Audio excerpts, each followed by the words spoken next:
Market to Market is everywhere you are.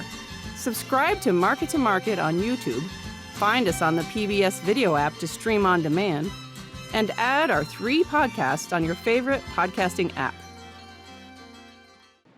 In 2020, the coronavirus pandemic triggered economic fallout, leading to job losses for tens of millions in the U.S. alone.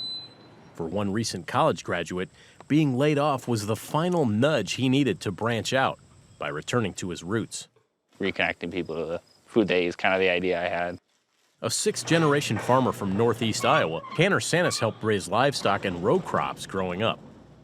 There were some scientific studies that suggest that they may help in nerve regeneration. They're also really delicious. They're really good seafood replacement. Now he's acquired a taste for specialty mushrooms shared by a growing number of locals willing to pay a premium for his ultra-fresh supply. I had listened to a podcast, and it was talking about the health benefits of lion's mane. And I was too broke, I was in college at the time, to afford the supplements, so I ended up buying a grow block of the lion's mane. We fruited it right on our kitchen table and dehydrated the lion's mane and made a powder out of it. And then I had kind of fallen down the YouTube rabbit hole of how to grow it, and didn't really see that there was anyone growing oyster mushrooms or lion's mane in the area. And that's kind of where my business degree came in hand, and I saw the niche in the area. Basic button mushrooms have long dominated U.S. shelves. According to industry trade association, the American Mushroom Institute, mushroom farming contributes over $3 billion annually to the U.S. economy. USDA data points to California and Pennsylvania as responsible for 90% of domestic supply, though cheaper imports from Canada, Mexico, South Korea, and powerhouse China are growing, as is a hunger for more exotic varieties. You're basically adding the mycelium, which is the living organism of the mushroom, and to its favorite food, and the humidity from the grow room makes it fruit. It'll take around a month for it to completely encompass these bags. Initial research and online classes quickly led to a makeshift grow room. Within 2 months, Sanis was selling his harvest at a local farmer's market. Now, an upgraded grow space inside a repurposed refrigerator trailer in a barn on the family farm gives him the environmental controls and space needed to bump yields to around 250 pounds per week. His startup, Reconnected Farms, supplies various food outlets within a 60-mile radius of Dorchester, Iowa. We started carrying Tanner's mushrooms in November of 2020, and as soon as we started carrying his product, it almost doubled our sales. Brian Haugland is the produce manager at Woodman's Market in Onalaska, Wisconsin, a suburb of La Crosse, where Sanis went to college. With around 20 stores in Wisconsin and Illinois, Woodman's prides itself on high-quality fresh produce.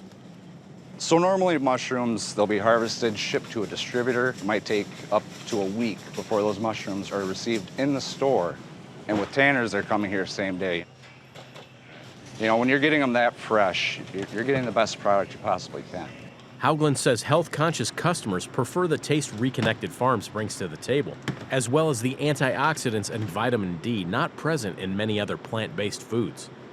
We think of sweet and bitter and salty and sour when we think of tastes, but there's another taste that's known as umami that is found in many mushrooms that's sort of more that savory taste. Dr. Todd Osmundson is a mycologist at the University of Wisconsin-La Crosse who uses DNA to study and identify the geographical distribution of fungi, various strains, and their relationship to different environments. I think the idea of food as medicine has really taken off, and there are a lot more supplements that you can buy that have mushrooms in them than there were even 10 years ago. And it's also getting attention in clinical settings. Osmundson says past scrutiny of mushroom compounds has led to pharmaceutical heavy hitters like penicillin and cyclosporin, and fungal analysis continues regarding their immune system influence fighting infections and cancer. He adds use of varieties like lion's mane stretches back 3,000 to 7,000 years between ancient Greece and traditional Asian medicine. There's been some suggestion that it could be helpful in Parkinson's disease, ALS, possibly Alzheimer's disease, any disease that involves neurodegeneration. A lot of these ideas haven't been explored using standard double-blind kinds of medical experiments, but there's a long history of use that suggests that they might be really powerful. Currently, a novel study led by UC San Diego and UCLA is underway, evaluating the therapeutic benefits of Chinese herbs and medicinal mushrooms turkey tail and agarikon for treating acute cases of COVID-19. The random, double-blind, placebo-controlled clinical trials are set to wrap in June 2022. This is actually the first flush of king trumpets that we've had on the farm. These are reishi mushrooms. While commanding wholesale prices between $8 and $11 per pound for current crop, Sanis experiments with other varieties with other health benefits he might offer customers one day. He adds that because Reconnected Farms uses organic substrate and excludes chemicals and pesticides, gaining organic certification could be easy and help unleash another product line with even higher premiums.